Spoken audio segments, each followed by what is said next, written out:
dan Pak Menteri Ketua Bappenas, kalau boleh saya langsung kepada slide nomor 6, yaitu mengenai sejumlah pandangan-pandangan asumsi makro yang khususnya mengenai pertumbuhan ekonomi, inflasi, dan nilai tukar. Mengenai pertumbuhan ekonomi, kami meyakini juga sejalan dengan pandangan dari pemerintah, tahun 2027 akan jauh lebih baik dari tahun 2026 ini. Kisaran kami 5,9 sampai 5,1 sampai 5,9, tapi kami yakin akan lebih ke batas atas. Tadi dulu disampaikan, satu adalah bagaimana kebijakan-kebijakan transformasi sektorial khususnya untuk program-program hilirisasi, industrialisasi sumber daya alam, termasuk juga pendirian PT DSI maupun juga PPDHE, semuanya itu akan mendorong pertumbuhan ekonomi dengan lebih tinggi. Yang kedua juga permintaan domestik yang sangat kuat. Terima kasih Pak Menteri Keuangan yang juga banyak stimulus-stimulus untuk mendorong ekonomi kerakyatan, termasuk makan bergizi gratis, koperasi desa merah putih maupun yang lain. Yang ketiga juga sinergi erat dengan Bank Desa. Kami akan terus seperti arahan Bapak Ketua mendukung pertumbuhan ekonomi dari sisi kebijakan Bank Desa, khususnya makroprudensial dan sistem pembayaran untuk UMKM maupun yang lain. Nanti kami akan jelaskan lebih detail polisi apa Bank Indonesia mendukung pertumbuhan. Yang kedua, mengenai nilai tukar, kami juga memandang 2027 nilai tukar akan menguat. Rupiah kisarannya sama dengan pemerintah 16.800 sampai 17.500.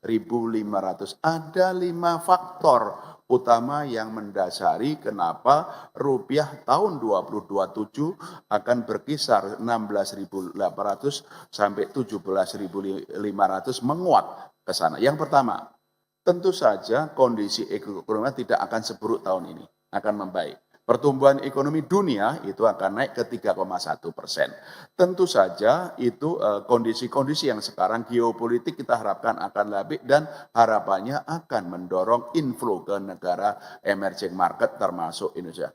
Yang kedua yang selalu sampaikan Pak Menteri Keuangan, saya selalu mengulangi, fundamental ekonomi Indonesia itu baik, akan mendukung penguatan nilai tukar rupiah.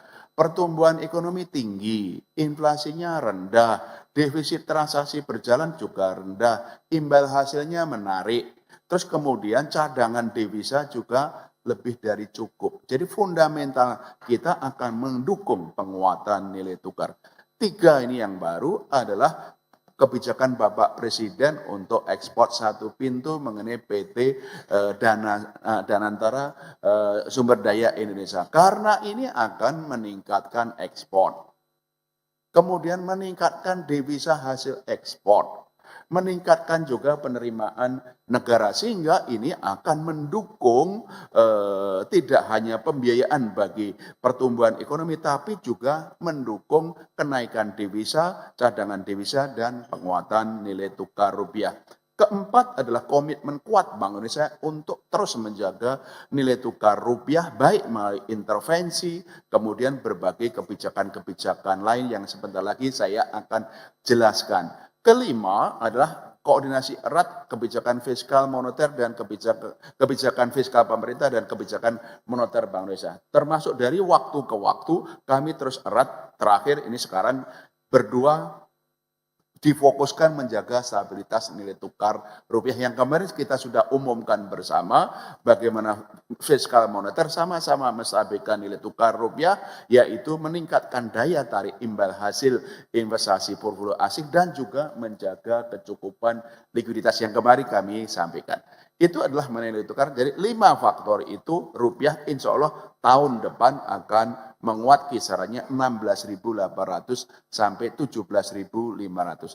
Inflasi juga kami sama 2,5 plus minus 1% atau kisaran 1,5 sampai 3,5%, karena memang tentu saja kondisi ekonomi kita yang baik dan juga sinergitas pemerintah dan Bank Indonesia pusat dan daerah untuk tim pengendalian inflasi. Kami terus 46 kantor-kantor kami gerakkan bersama pemerintah menjaga stabilitas harga. Nah, itulah pandangan kami mengenai asumsi makro terkait dengan pertumbuhan nilai tukar inflasi. Optimis sekarang lebih baik, tahun depan insya Allah akan lebih baik. Oleh karena itu sinergitas menjadi penting. Slide berikutnya kami akan jelaskan 7 langkah Bank Indonesia di moneter. Jadi moneternya kami arahkan untuk stabilitas Bapak. Ada 7 langkah untuk menjaga stabilitas khususnya nilai tukar rupiah yang sudah kami sampaikan dalam berbagai kesempatan. Satu, kami terus melakukan intervensi di pasar domestik maupun pasar luar negeri melalui tunai atau forward domestic non delivery forward di dalam negeri maupun di luar negeri.